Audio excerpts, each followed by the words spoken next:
Hello friend, आप लोग का स्वागत है पेडागोजी ऑफ क्यूरियोसिटी के चैनल में। आज हम लोग फिर से लर्निंग डिज़ाइन के सफ़र के साथ आपके साथ जुड़ चुके हैं। आज हमारा एजुकेशन सब्जेक्ट से रिलेटेड लर्निंग डिज़ाइन बनने वाला है। जैसे कि आप लोग स्क्रीन पे देख रहे होंगे, लर्निंग डिज़ाइन 14 नंबर आज हमारा एजुकेशन से रिलेटेड स्टार्ट होने वाला है। फ्रेंड, स्टार्ट होने से पहले मैं एक छोटी सी रिक्वेस्ट करना चाहूँगी, वीडियो अगर यूज़फुल लगे तो लाइक, सब्सक्राइब और शेयर कीजिए। साथ ही साथ उन दोस्तों तक शेयर कीजिए जिनको लर्निंग डिज़ाइन की ज़रूरत हो। Friend, okay.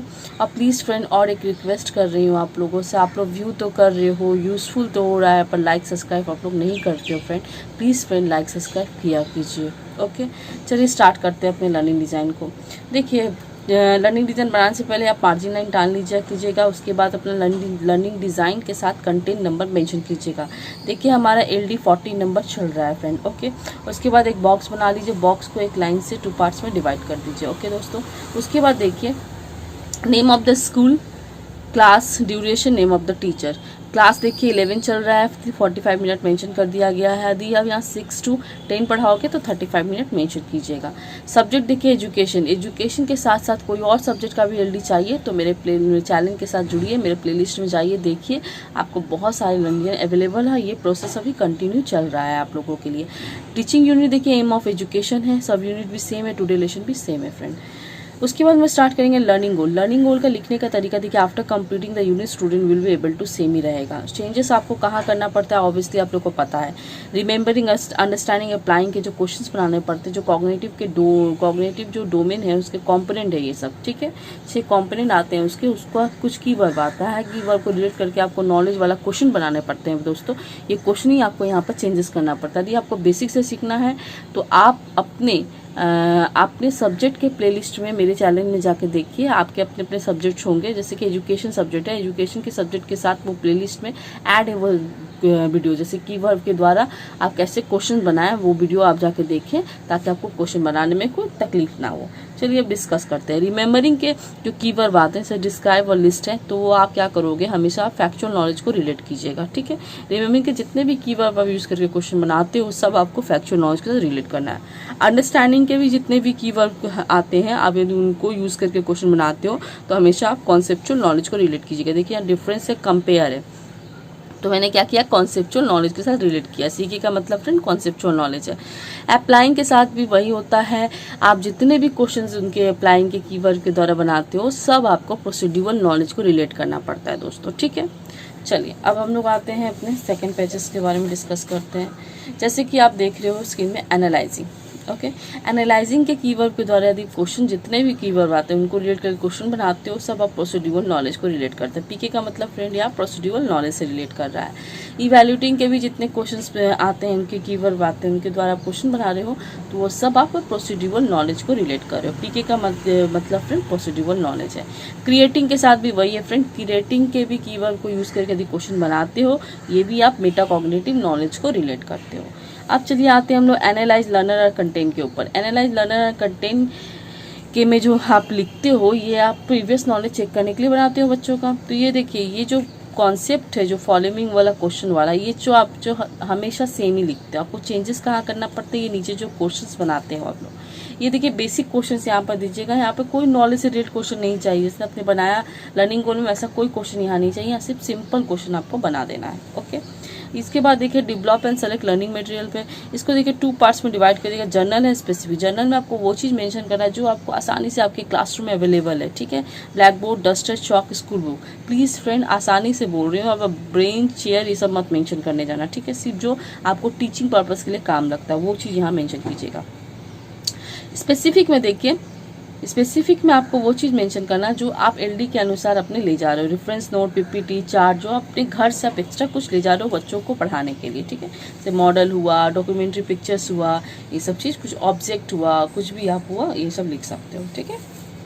उसके बाद आ जाते हैं हम लोग लर्निंग स्ट्रेटजीज के पार्ट में। ये देखिए, लर्निंग स्ट्रेटजीज को डिस्क्राइब करने के लिए आपको 2 पार्ट्स में उसको डिवाइड करना पड़ता है। पहला आपका लर्निंग एरिया, दूसरा आपका learning strategies friend. Okay, learning area में आपको वो चीज़ डिफाइन करना पड़ता है कि वो कौन कौन सा टॉपिक आप पढ़ाओगे। लर्निंग स्ट्रेटजी में वो टॉपिक को आप किस प्रोसेस, TLM और बोर्ड वर्क क्या क्या दोगे आप यहाँ पर डिस्कस करोगे, ठीक है। चलिए फर्स्ट पेज में आपको discuss the aim of education, aim of education के बारे में डिस्कस करना है। The teacher will discuss about the, छोटा सा एम ऑफ एजुकेशन का डेफिनेशन ऐड कर दो, ठीक है। उसके बाद चलिए आइए सेकंड में, आइए सेकंड में देखिए, सेकंड पेजेस में आपको discuss of types of aim of education. The teacher will show a chart about the types of aim of education, ठीक है। यहाँ पर देखिए एम ऑफ एजुकेशन कितने टाइप्स के होते हैं, वोकेशनल, कल्चरल, मोरल, स्पिरिचुअल, ठीक है, एडिशनल जो भी होता है यहाँ पर आप डिस्कस करवा सकते हैं बच्चों को। फिर क्या होगा, the students will ask question after discussion the types of aim of education and get clear idea by teacher, teacher के द्वारा अपना आइडिया करेगा, क्लियर करेगा फ्रेंड, ओके। चलिए अब उसके बाद क्या करना है, आपको बोर्ड वर्क देना है, ठीक है। थर्ड फेज में आपको बोर्ड वर्क डिस्कस करना है। Discuss the traditional aim of education, the teacher will discuss about the traditional aim of education on the black board, okay friend. देखिए ब्लैक बोर्ड मेरे पास स्पेस कम था इसलिए मैंने ब्लैक बोर्ड यहाँ पर ऐसे पुट कर दिया, ठीक है, ओके। ये देखिए ट्रेडिशनल एम ऑफ एजुकेशन, ये ऑलरेडी बुक में दिया हुआ है, आप बुक से ऐसे बना सकते हो, ठीक है।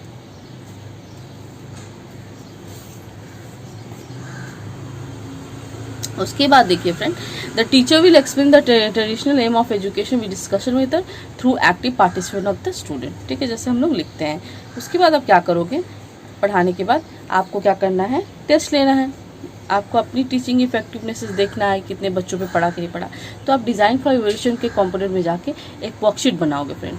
वर्कशीट 10 मार्क्स का होना चाहिए दोस्तों, और प्लस आपको याद रखना है कि वर्कशीट में नॉलेज वाला रिलेटेड क्वेश्चन बना है, जैसे आपने लर्निंग गोल में बनाया था, और साथ ही साथ यहाँ पर MCQ question, filling the blanks type का क्वेश्चन आप ढालिएगा ताकि अच्छा लगेगा वर्कशीट देखने में।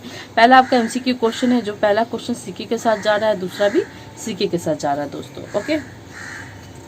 उसके बाद आइए, ये भी देखिए सेकंड क्वेश्चन में टिक वाला क्वेश्चन है, ये भी आपका FK के साथ जा रहा है, CK के साथ जा रहा है, ठीक है, CV CK के साथ जा रहा है। उसके बाद थर्ड में एक डिफरेंस बिटवीन है ट्रेडिशनल एम्स के बारे में और मॉडर्न एम्स एजुकेशन के बारे में, वो क्या कर रहा है आपका, ये भी आपका CK के साथ जा रहा है, ठीक है। अब इतना करने के बाद आपको पता चल गया कि कितने बच्चों को समझ में आया कि नहीं आया। जिन बच्चों को समझ में नहीं आया उनके लिए आपको क्या करना है फ्रेंड्स, सिंपल, उनके लिए आपको एक्स्ट्रा क्लास प्रोवाइड कराना है। क्लासरूम में तो ऑब्वियसली आप करा दोगे, पर LD में क्या करना है, LD में आपको डायग्नोसिस फॉर रेमेडियल क्लासेस के कंपोनेंट में जाके फ्रेंड सिंपल एक स्टेटमेंट ऐड करना पड़ती है। If there is any need of remedial classes then the teacher will arrange it according to need. उनकी ज़रूरत के हिसाब से टीचर क्या करेगा, उन्हें रेमेडियल क्लासेस प्रोवाइड करवाएगा, एक्स्ट्रा क्लासेस प्रोवाइड करवाएगा फ्रेंड, ठीक है। इतना ज़्यादा आपको बढ़ा के नहीं लिखना कि बच्चा रिकॉल नहीं कर पाया, बच्चा इस सेंटेंस को नहीं समझ पाया, इतना नहीं लिखना। आपको ये सिंपल सेंटेंस यहाँ से पुट कर देना है फ्रेंड, और कुछ नहीं करना, ठीक है। ज़्यादा बड़ा मत कीजिएगा लर्निंग डिज़ाइन, मैं बार बार बोल रही हूँ, आपको एक नहीं बनाना, आपको 60 लर्निंग डिज़ाइन अवेलेबल बनाना होता है। फिलहाल अभी चलिए, अभी सिचुएशन कुछ अलग है, तो आपको 40 का छूट मिला होगा कि 40 तो कम से कम बना के दो, 30 40, ठीक है। उससे ज़्यादा आप लोगों को शायद ना बनाना पड़े, फिर भी जितना ही बनाना पड़ रहा है इतना तो बनाना मुश्किल ही है। देखिए हमारे टाइम में तो हमें 60 भरना पड़ा था कि 60 आपको बनाना है, कोई छूट नहीं मिला हमें। चलो अच्छा है, आप लोगों को थोड़ा छूट भी मिल रहा है ताकि वो घर बैठे आराम से आप बना सको। और साथ ही साथ बहुत सारे ऐसे स्टूडेंट हैं जो वर्क एट होम भी कर रहे हैं, जो बहुत सारे टीचिंग प्रोसेस कर रहे हैं घर बैठे ही, और उनके पास भी टाइम नहीं है अपनी लर्निंग डिज़ाइन बनाने के लिए, इसलिए उन्हीं लोग के लिए। और बहुत सारे स्टूडेंट हैं जिनको समझ में नहीं आ रहा है कि लर्निंग डिज़ाइन कैसे बनाए, और समझ में आ भी नहीं रहा है ऑनलाइन क्लासेस में उनको। देखिए लर्निंग डिज़ाइन बनाना बहुत पेचीदा काम है, ठीक है, ऐसा नहीं है। उसको जब आप सीख जाओगे तो बहुत ईजी लगता है, जब नहीं आता है ना बहुत माथा में मन हेडेक हो जाता है, टेंशन हो जाता है, कैसे बनाए, इतना सारा बनाना है।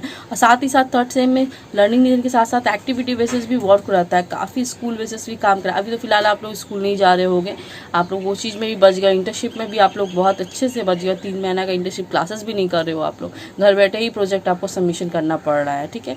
तो भी और एक फ़ायदा है आप लोगों के लिए, ठीक है। बस एक जिसको बोल सकते हैं डिसएडवांटेज भी आप लोगों के लिए, आप स्कूल में प्रैक्टिस करते हो जो चीज़, वो बहुत अच्छा फील होता है, साथ से आपको बहुत कुछ सीखने को मिलता है, ठीक है। पर फिलहाल आप लोग का बैड लक भी बोले, बहुत सारे स्टूडेंट के लिए गुड लक बोले, जो स्कूल में ऑलरेडी का वर्क कर रहे होंगे, जो उनको ऑलरेडी फ्री नहीं होंगे, वो भी चाहते थे कि आराम से वो कर ले बीएड, तो उनके लिए भी गुड लक है कि आराम से वो लोग कर पा रहे हैं। जो ऐसे फ्रेंड है जो रेगुलर स्टूडेंट हैं, जो कहीं पढ़ा नहीं रहे हैं, डायरेक्ट वो बीएड कर रहे हैं, उनके लिए एक्सपीरियंस वहीं पर लैप्स हो गया, ठीक है, लैक ऑफ एक्सपीरियंस का वहाँ पर बात हो गया, ठीक है। ऐसे क्या है 3 मंथ का एक्सपीरियंस करने को मिल जाता है स्कूल में, बहुत अच्छा फील होता है, कॉन्फिडेंस लेवल बन जाता है, ठीक है फ्रेंड।